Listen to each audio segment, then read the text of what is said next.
ఖాళీ లేని చోట ఓ టెస్ట్ పేపర్ పెట్టుకొని ముఖ్యమంత్రి లేచి నిలబడి ఇలా కల్తీ జరిగింది అని లేనిది చెప్పి అబద్ధాన్ని తయారు చేయడం అంటే అది ఏమన్నంత చిన్న విషయమా? 120 కోట్ల హిందువులని టెస్ట్ చేయడమా? కొన్ని కోట్ల మంది వెంకటేశ్వర స్వామి భక్తులు దేశవ్యాప్తంగా కాదు ప్రపంచవ్యాప్తంగా ఉన్నారు. వారందరి మనోభావాలను ఆడుకోవడం ధర్మమేనా? తిరుపతి లడ్డు వ్యవహారంలో అనుసరించిన తీరు రాష్ట్ర ప్రజలందరికీ కూడా భయాన్ని కలిగించింది. ఎలాంటి ఎవిడెన్స్ లేకుండా, ఇన్వెస్టిగేషన్ లేకుండా అంత ఇర్రెస్పాన్సిబుల్గా డీసీఎం హోదాలో ఉండి మీరు ఎలా మాట్లాడతారు? సంప్రోక్షణ చేయాలన్నారు కదా, సంప్రోక్షణ చేయాల్సింది ఆలయాలను కాదండి, ఇలాంటి మత విద్వేషాలు రెచ్చగొట్టే రాజకీయ నాయకుల మతాన్ని సంప్రోక్షణ చేయాలి, ఇలాంటి ఆలోచనలు సంప్రోక్షణ చేయాలి. నిన్న శనివారం రోజే సిట్టు విచారణలో ఏమీ అంటే ప్రసాదం ఏం కలంకం లేదు, దానిలో ఇలాంటి జంతుకు అట్లా ఏం లేదు అని చెప్పేసి రావడం అనేది చాలా చాలా హ్యాపీగా అనిపించింది, చాలా ప్రశాంతంగా అనిపించింది. అంతవరకు హ్యాపీ.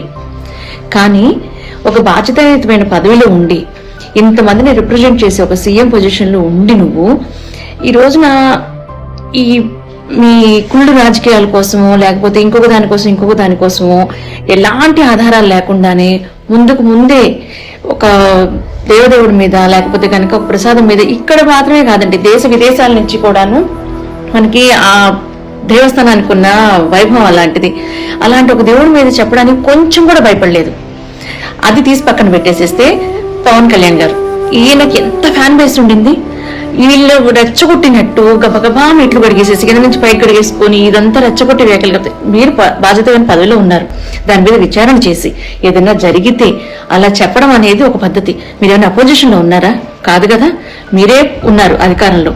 అదేమన్నా చెయ్యకముందే గబగబా రెచ్చగొట్టాలన్న థాట్ తప్ప నుంచి ఏమీ లేదు. ఇకపోతే ఆ రోజు ఎంతమంది వీడియోస్, అసలుకి ఎంతమంది ప్రవచనకర్తలు లేకపోతే ఎంతమంది హిందూవాదులవని ఇద్దని వీడియోస్ చేశారు కదా, అది నిజమా కాదా అనేది తీసి పక్కన పెట్టేసేస్తే ఎంత విద్వేషపూరితంగా చేశారు. అసలుకి ఈరోజు ఒక్కళ్ళైనా సరే ఇలా జరిగింది, మా మనోభావాలు దెబ్బతిన్నాయి, ఇలా ఎందుకు చెప్పారు, మీరు ఖచ్చితంగా సారీ చెప్పాల్సిందే ఈ రోజున అని ఒక్కళ్ళు కాదే ఒక్కళ్ళన్నా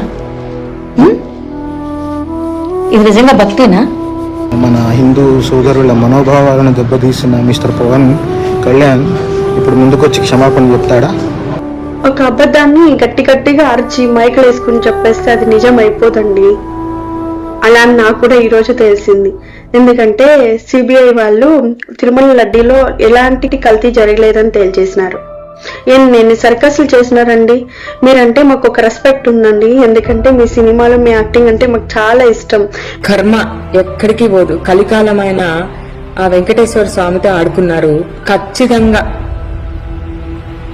పాము గడ కాళ్ళకు చుట్టుకున్నట్టు మీ పాపం మీకు చుట్టుకుంటది, ఖచ్చితంగా చుట్టుకుంటది.